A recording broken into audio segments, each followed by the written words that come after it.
আজকের গল্পের নাম হচ্ছে বুড়িটা। গত 3 দিন ধরে সঞ্জয় লক্ষ্য করছে একজন বয়স্ক মহিলাকে তার অফিসের সামনের বেঞ্চটাতে বসে থাকে। কাজের ফাঁকে দুপুর 2টো থেকে বিকেল 4টে মাঝে যতবার সে বেঞ্চটার দিকে তাকিয়েছে তাকে সে খুঁজে পেয়েছে। সঞ্জয় এই 1 বছর হলো বাঁকুড়ার এই প্রত্যন্ত গ্রামে বিডিও অফিসে বদলি হয়ে এসেছে। এই গ্রামে সে তার বাবা মাকে নিয়ে আসে, একাই একটা বাড়ি ভাড়া নিয়ে থাকে। আগে 15 দিনে একবার নিজের বাড়ি যেত, কিন্তু এই মহামারীর দাপটে সেসব শিখে উঠেছে। আজ সে ঠিক করেই এসেছিল বুড়িটার সাথে কথা বলবেই। অফিসের পেয়ারা মদনটা বুড়িটাকে নিয়ে সঞ্জয়ের কাছে এলো। বুড়িটার যেন আনন্দ আর ধরে না। সঞ্জয় বলল, মা তোমার নাম কি? এখানে কি করছো? বুড়িটা 2 চোখ বেয়ে নেমে এলো বাড়ি ধারা, মুখ তুলে মদনের দিকে তাকালো।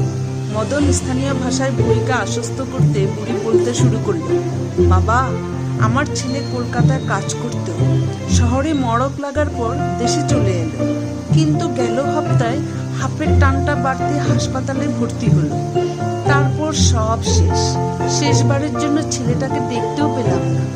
হাসপাতাল বলছে ছেলে মড়কে মারা গেছে। বুড়ি অঝোরে কাঁদতে লাগলো। সঞ্জয় বেশ অপ্রস্তুত। তারপর বলল, তা তুমি এখানে কি করছো? ছেলের মরার কাগজটার জন্য। ওটা না থাকলে ব্যাংকের টাকা উঠবে না, আর পঞ্চায়েত বলছে তার কিছুই করা যাবে না। একজন বলল এ অফিসে কাগজটা দেবে, তাই বাবা আমার খুব বিপদ। সঞ্জয় জিজ্ঞেস করলো, তোমার বাড়িতে আর কি আছে? বুড়ি বলল, আমি আর আমার নাতনি। সঞ্জয় বলল, তোমার নাতনি কি অ্যাডাল্ট, মানে 18 বছর হয়েছে? একটু ইতস্তত করে বুড়ি বলল, মানে গেল বৈশাখে 18 হয়েছে। সঞ্জয় বলল, আচ্ছা, কাল তোমার নাতনিকে নিয়ে এসো, কি করা যায় দেখছি। আজ সঞ্জয়ের শরীরটা খুব একটা ঠিক নেই, তবু বুড়ির কথা ভেবে সঞ্জয় অফিসে গেল। বুড়িটা এলো তার নাতনিকে নিয়ে। কাগজপত্র সব নিজের উদ্যোগে তৈরি করে ফেললো। দুপুরের মধ্যে সব কাজ রেডি। যাক, সব কাজ মিটেছে, আপনারা একটু বাইরে অপেক্ষা করুন। ওরা বেরিয়ে যেতে সঞ্জয় মদনকে কি সব বলে নির্দেশ দিলেন। মদনের কাছ থেকে বুড়িটা যখন সঞ্জয়ের কথাগুলো শুনলো, অবাক হয়ে গেল। নাতনিকে জড়িয়ে অঝোরে কাঁদতে লাগলো। মদন একটু হেসে বলল, সব মানুষ একরকম হয় না। মিষ্টি মিষ্টি হেসে কথা বলেছে মানে কি তুমি বাবুকে রামচন্দ্র ভাবছ? এই তো গত সপ্তাহে ও গায়ের মাধবীর সব কাজ বাবু নিজের হাতে করে দিয়েছে। একা থাকে তো, তাই একটু। সন্ধ্যাতে বাড়ি ফিরে সঞ্জয় মেজাজটা ফুরফুরে হয়েছিল। 1 সপ্তাহ বাদে আবার নতুন শরীর।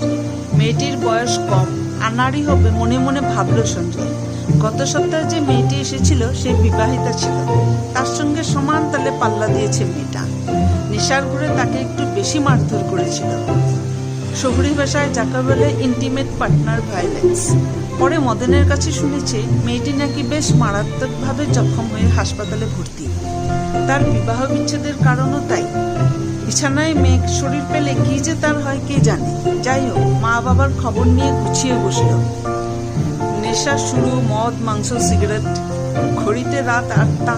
মদনকে একবার ফোন করলো সঞ্জয়। খবর এলো রাস্তা পরিষ্কার, 8:30টায় আসবে মেয়েটি। দরজায় টোকা পড়ল। সঞ্জয়ের হালকা নেশা ছেড়েছে। হালকা আলোতে মেয়েটাকে অপূর্ব লাগছে, যেন কোণারক মন্দিরের কোনো নারী মূর্তি তার সামনে দাঁড়িয়ে। মেয়েটাকে জড়িয়ে ধরল সঞ্জয়। মেয়েটি আবেশে জড়িয়ে ধরল তাকে। সঞ্জয় মনে মনে হাসলো,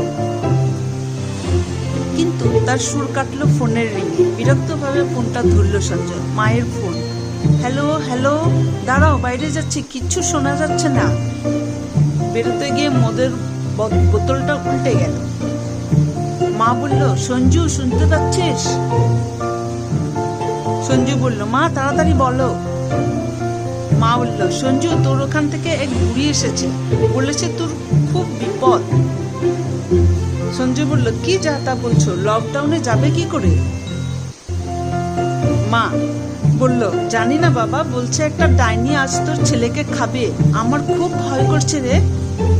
সঞ্জু বলল, মা, কি সব যাতা বলছো? তুমি রাখো, আমি দেখছি। ফোনটা রাখলো সঞ্জয়। সঞ্জয়ের নেশা ছুটে গেছে।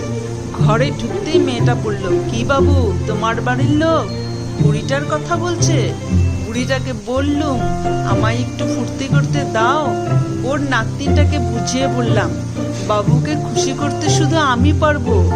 বাবু এসো না, সেদিন কেমন করে মারছিলে। সঞ্জয়ের প্রাণটা গলায় আটকে গেছে। বলল, তুমি কে?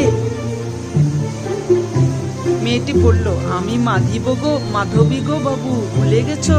একটু আগে বুড়িটা আর নাতনির সাথে লাশের ঘরে তোমায় নিয়েই কথা হচ্ছিল। এসো না বাবু। আমার গল্প এখানেই শেষ হলো। আপনাদের কেমন লাগলো? ভালো লাগে যদি কমেন্ট করুন।